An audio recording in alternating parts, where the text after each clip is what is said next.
My name is Justin Price, and I'm the creator of the biomechanics method, which provides corrective exercise education for health and fitness professionals. Now, one of the most common questions I get from students is, how do I perform self-myofascial release techniques for clients that can't get down on the ground, or that have shoulder problems, or seniors that are inactive and feel uncomfortable balancing on a foam roller? And there are many tools and techniques we can use to make sure that people continue to do their self-myofascial release techniques even until they're 70, 80, 90 years old. So, one of the first things I suggest to people, a lot of people use the foam roller for the upper back, and that's not a good idea for people that can't get onto the ground or that feel uncomfortable or unstable in their pelvis. So just get them to sit down. While they're watching television, get them to sit back against a chair that has a high back. Put a tennis ball or baseball in a long sock, and they can simply throw that tennis ball over their shoulder, and they can sit back, and now they can get all those knots worked out of their mid-back, upper back, and shoulder girdle. If they want more pressure, you can simply have them do this same technique and lean back against a wall. Another thing they can do while they're watching television is they can do self-myofascial release exercises for their calves. Now, releasing the calf is obviously great for foot pain, ankle pain, knee pain, even lower back pain. So what they can do is they can put their leg up on another chair, or if they have a coffee table, they're just going to put a baseball there, and they're going to put their calf on the baseball, continue watching TV, so there's great adherence to this exercise because they're having fun, but they're also doing their self-myofascial release techniques. Much more effective for someone to do this than trying to balance on a foam roller, maybe stressing their shoulders as they lift their hips up if their leg was on a foam roller. I have this book underneath the baseball. If someone can't extend their knee, lifting the baseball up slightly will take a little pressure off their knee so the knee can remain flexed. If someone can get on the floor but can't balance on a foam roller, I just want to show you a couple of other alternatives you can do other than the foam roller on the ground.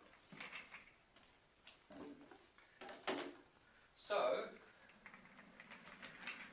even if someone can't get on the floor, they can perform these exercises in bed.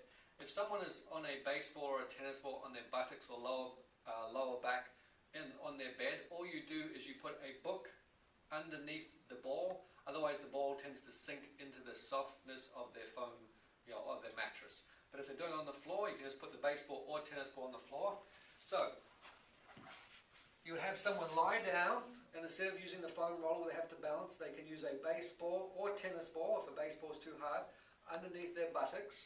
You can add a little stretch as well if you'd like. Now, a lot of people may have, as they grow older, get instability or immobility of their pelvis, and lifting themselves up like this, so watch on this side. If I lift myself up, I may put my sacroiliac joint at risk for going out of alignment. So what I'll do is I'll just grab a towel here, and I will support the opposite hip. So if I'm doing the right buttock area with this baseball, I'm going to lift up and I'm going to support the opposite hip. So now my pelvis is stable, and I'm performing the self-myofascial release technique on the right-hand side. And you can do that for both buttocks, the lower back, and so forth. Now, if people have trouble doing the foam roller on the IT band or quadriceps because they can't balance, all you do is get a half foam roller. You support their head because they're going to be lying on their side, and you don't want their neck kinked to one side. So, support their head. They have the foam roller, still watching TV, which is always good. And now, with the support here of my pillow, I now am doing my IT band, and I'm not having to stabilize my pelvis or balance or strain my shoulder. I can move this all the way down and do all the way down to the knee. And if I want to move forward to do the quadriceps, I just slowly tilt forward. I'm still very comfortable and balanced, and I've now done my IT band, my quadriceps. The baseball has done my buttocks. The tennis ball or baseball has done my calf muscles, and the tennis ball against the chair or the back has done my thoracic spine and shoulder girdle. So those are some very nice alternatives we can use to perform self-myofascial release techniques for seniors or those people that have musculoskeletal dysfunction that prevents them from using the foam roller. I wish you lots of luck with your clients, and I'll see you again next time.